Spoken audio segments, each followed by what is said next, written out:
This is Theology Bits with Pastor Ben, a ministry of Central Lutheran Church. This week, we're going to be focusing on the birth narratives of Jesus, as it is the week of Christmas. And we hear this story, or in fact, one of the stories, so very frequently. It might be a useful exercise for us to see what are the birth narratives in Matthew, what is in Luke, what is in both, and then which parts of the story are actually in neither, but we're so used to them we think they're there. So let's make some columns here. And let's start with the most familiar of the stories, the birth narratives in the Gospel of Luke. Usually that's what's read at Christmas. And in Luke, we have the story of the whole interaction of Mary and Gabriel. It's where you have the Magnificat. It's where Elizabeth is there. There's the dialogue about John the Baptist's birth. And more than anything, we have the character of the actual birth of Jesus in humble estate. We have the shepherds visited by angels, and angels have a really big part in this one, and that go and visit Jesus, who is lying in a manger, only in Luke, and that we have them getting to Bethlehem, though Bethlehem is actually in both, due to the census. What's more, they go to Bethlehem, and there's the drama of no room in the inn. And then, after the baby is born, they head to the temple in Jerusalem, where they are met by Simeon and Anna. And we have quite a narrative here. Most of that narrative will be very familiar to you. What might be not as familiar to you is what's not in, or how different this is from what's in Matthew. Matthew's narrative is very different. Joseph is the focus here. Mary doesn't actually have a speaking part in Matthew. Joseph doesn't have a speaking part in Luke. And Joseph has dreams from an angel who warns, or first informs Joseph that Mary is pregnant, but also warns Joseph of Herod, who is seeking the life of the child. And when the child is born, we have the Magi arriving, and the Magi arrive bringing their gifts, and they interact with Herod, don't go home by Herod. Joseph's warned that Herod's trying to seek the child, and so they flee to Egypt. In the meantime, we have the part of the story of what we call the slaughter of the innocents, of Herod killing all the babies 2 years old, and male babies 2 years old and younger in Bethlehem.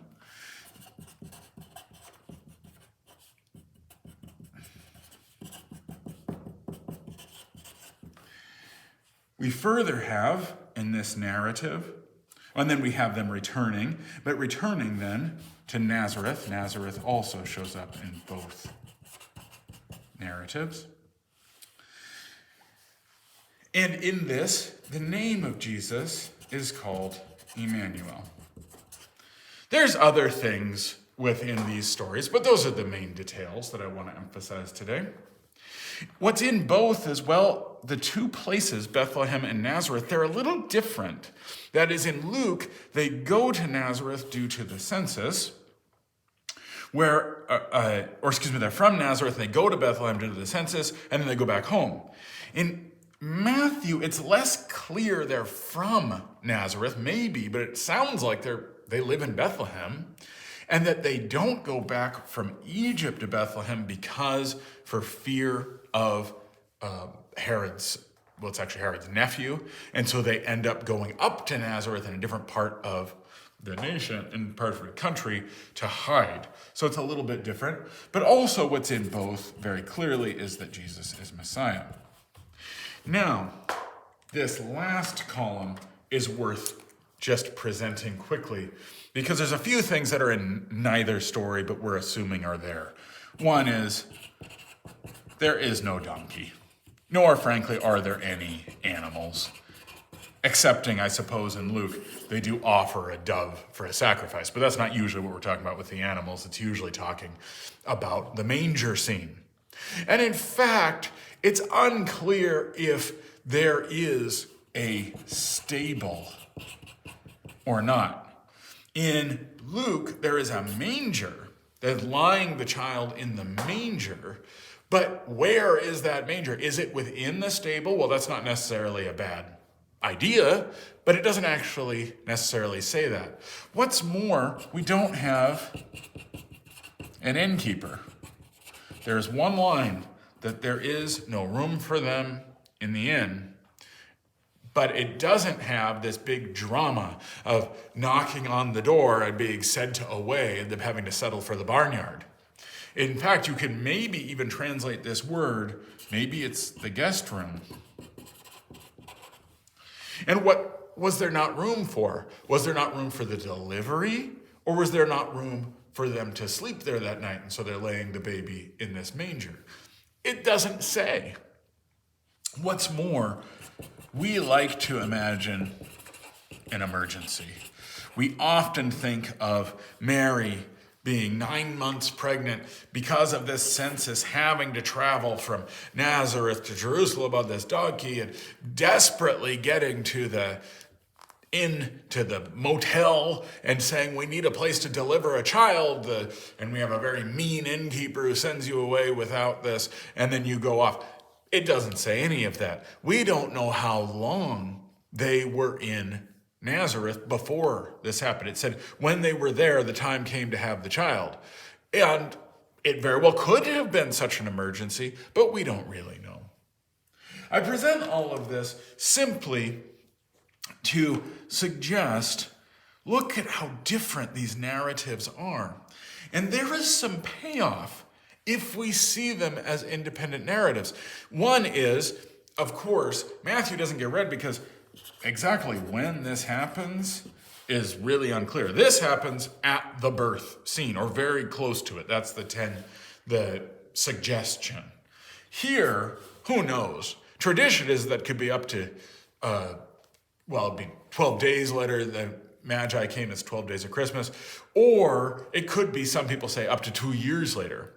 But more than that, if we look at some of these things in isolation, we start to see themes. And a clue might be this thing about the Egypt and this thing about the slaughter of the innocents.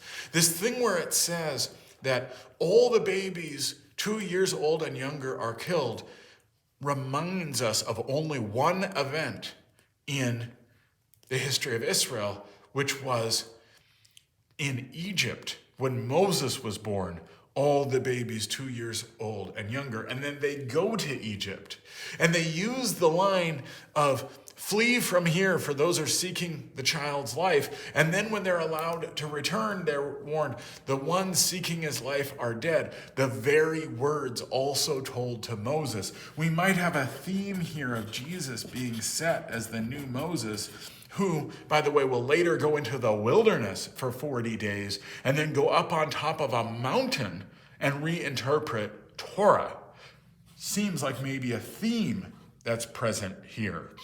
You also have these magi, these people in Matthew. We have very much Jesus as Messiah, Jewish Messiah, with overt Gentiles showing up. Here in Luke, we have seemingly a different story. We have a very normal life. We don't have the King of Kings arising in this same way.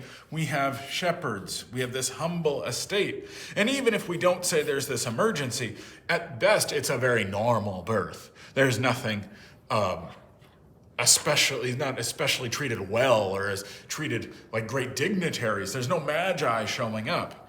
Instead, with the Gospel of Luke's interest on the poor, on the outcast, on those who are struggling, and the daily life that everyone leads, well, it turns out that's where Jesus arrives as well.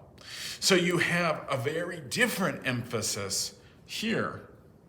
And then we have, what have we put together? What is the construction, some from ancient tradition, some frankly not very ancient, just tradition. And is that all bad? Well, of course not. But just for us to recognize these are constructions we've put together that might create a good story. It might really flesh out the meaning of this. And there's also other meanings. When you don't have those details, you don't know as much, especially this character of the emergency. It might have been, but it might not have been as well. So we have different focuses, different themes. And I would encourage you to go back and read Luke chapter 2 again, and Matthew chapter 1:18 through the end of chapter 2, and see what are the details there? What is the story telling you? What themes and ideas are there? I hope that enriches your Christmas season through these 12 days of Christmas, and a Merry Christmas to each and every one of you. This is Theology Bits. I'm Pastor Ben.